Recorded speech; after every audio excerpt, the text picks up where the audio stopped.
Hi there YouTube, I'm back with another video. Now, this video was going to come out about 2 days ago, but E3 dropped some information that completely changed what I could talk about. After all, they did release that the Pokeball Plus item could be used to carry your Pokemon around, but wouldn't be used as any kind of controller. Kind of took out a huge chunk of video, since part of the video was going to be about the possibilities of them including the Pokemon Let's Go style of catching, which is now very obviously not going to happen. Got some mixed feelings, mostly positive that style of catching wasn't my favorite, but I did think there was some possibility for it to be used that would have been positive. I might talk about that in a future video, who knows, not me. But I can still talk about the other thing I was going to talk about, the post-game. Yes, I want to talk about the possibilities of the post-game, specifically one possible feature that we might be seeing in the post-game. And that is a new second region.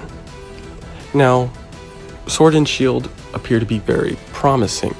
The gameplay looks very exciting, everything looks very good. We're just going to ignore the little National Dex problem. A little bit more on that, actually, later. With that said, I think Sword and Shield, on being on the Switch, has the capability. With that said, I think Sword and Shield being on the Switch has the ability to have a second region. Originally, I was going to say that that region should be Kalos. After all, Kalos is the only region we've only had a single playthrough of. I was going to discard Unova because it just doesn't feel right, doesn't have the kind of similar aesthetic by any means. It's not close geographically if we go by real-world geography, like Kalos would be to the Galar region. I was going to discard Hoenn for similar reasons, plus we also visited that fairly recently. I was going to discard Sinnoh because the possible Diamond and Pearl remakes, and why would we want to play through the same region so close together twice. I was going to discard Johto because if we're going to Johto, why can't we go to Kanto? And I was going to discard Kanto because we've been to Kanto so many times. However, if there are any second regions at this point in the game, it would have to be Kanto, unfortunately, due to the fact that the National Dex is being discluded and we're only getting the Galar region Pokemon. And since all of the Kanto Pokemon are available in the Galar Pokedex, Kanto is the best choice, and if possibly the only choice, to have as a second region. With that said, Kalos has an extremely small population of region-exclusive Pokemon. So, even without Mega Evolution in the games, we might be able to conceivably have every Kalos region Pokemon in the Galar Pokedex and then justify a trip to the Kalos region.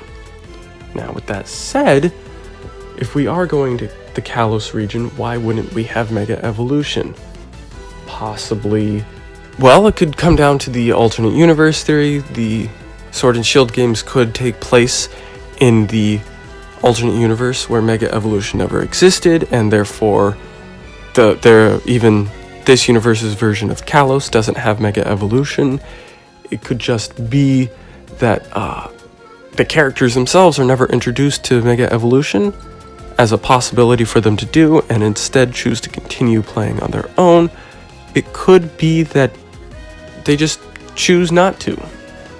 You decide that you don't want to as a character, forcefully by the NPCs and whatnot, and you don't partake in it. It seems unlikely. Honestly, at this point, looking at the game, it seems very unlikely that all of this will happen at all, and that we'll be getting a second region.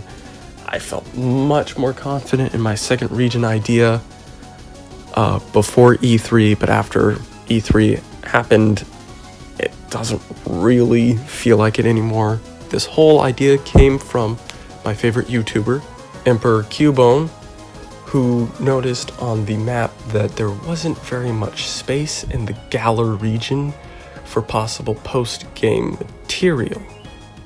So, who knows? We don't.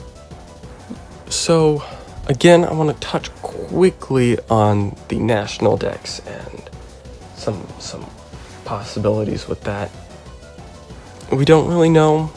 We know that we'll probably be losing a lot of Pokemon, that they probably won't be going back on that unless we give a huge backlash reaction, which they're getting.